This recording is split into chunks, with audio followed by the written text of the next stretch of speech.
thinking about a cheap Android TV box, but terrified of ending up with a slow, buggy mess that ruins movie night. The Dynalink promises a pure, fast Android TV experience for under $100. But here's what surprised me. After testing it for a month, this little box has become a permanent fixture in my living room, and I'm honestly shocked.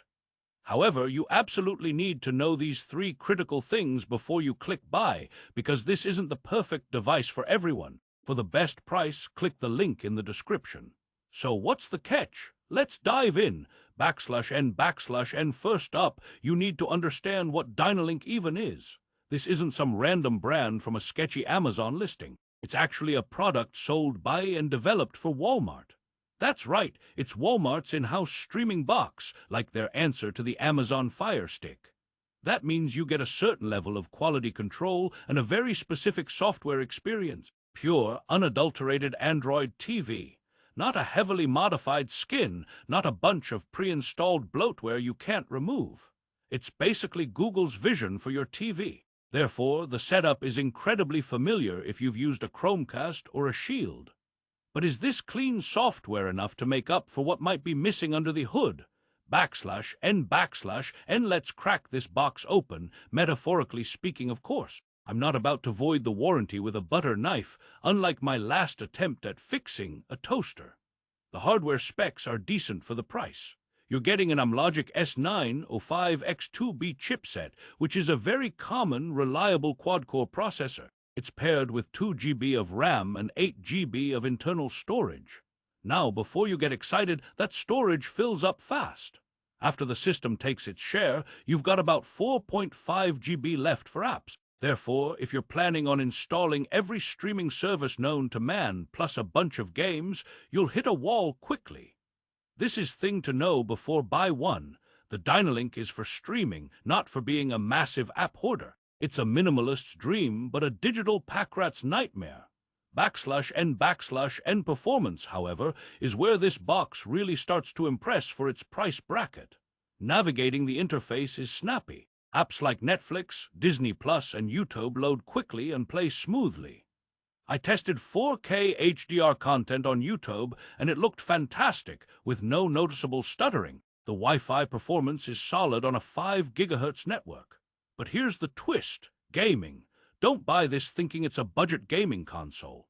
It can handle simple Android games and some emulators okay, but that 2 GB of RAM is a bottleneck for anything demanding. It's like trying to run a marathon in flip-flops. Possible, but you're gonna feel every single pebble. /n/n. Now, let's talk about the remote. This is a huge part of the daily experience, and Dynalink's remote is interesting. It's simple, with a circular D-pad, a dedicated Netflix button, and Google Assistant button. It feels a bit cheap and clicky, but it gets the job done. The big feature here is that it's Bluetooth, not infrared. That means you don't need to point it directly at the box. You can hide the box behind your TV and still control it. A minor miracle for cable management. However, it doesn't have any volume or power controls for your TV. Therefore, you'll likely need to keep your TV remote handy or program your soundbar remote. This is thing to know before buy two. Be prepared for a two-remote life, unless your TV supports HDMI-CC perfectly. /n/n HDMI-CC.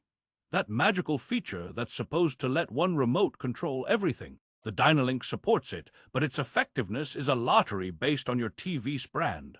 On my Sony TV, it worked flawlessly. Turning on the Dynalink turned on the TV and switched to the right input.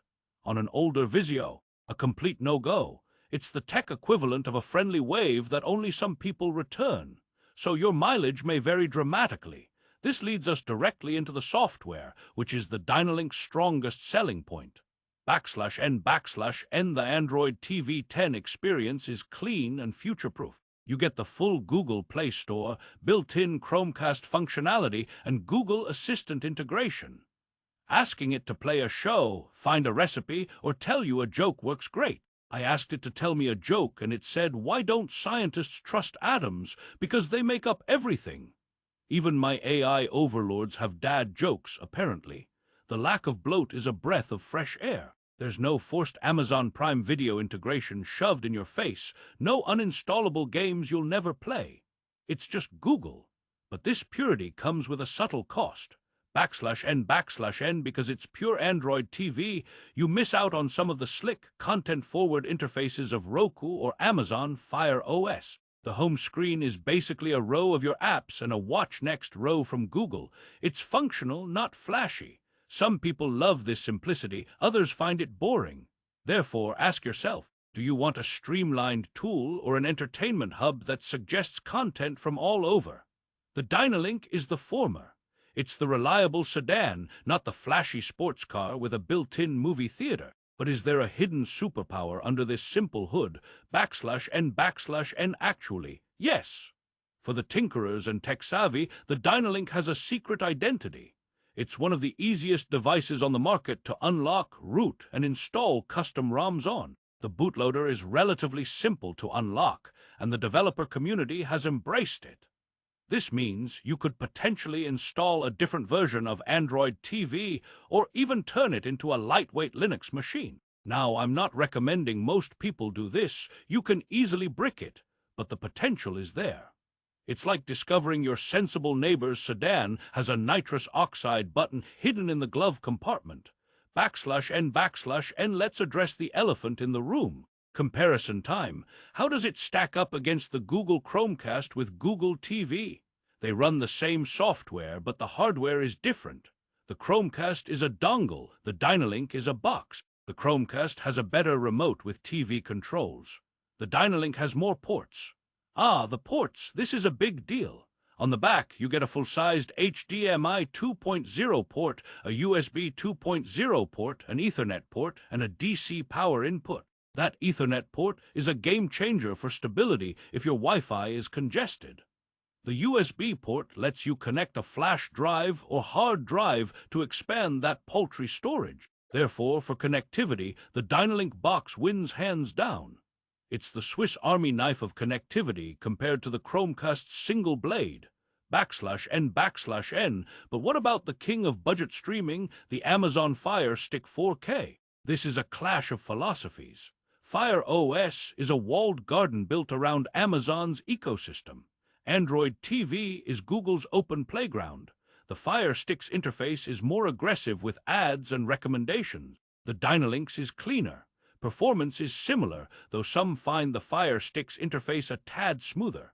The deciding factor often comes down to this. Do you live in Amazon's world or Google's? If you buy everything from Amazon and use Prime Video religiously, the Fire Stick makes sense.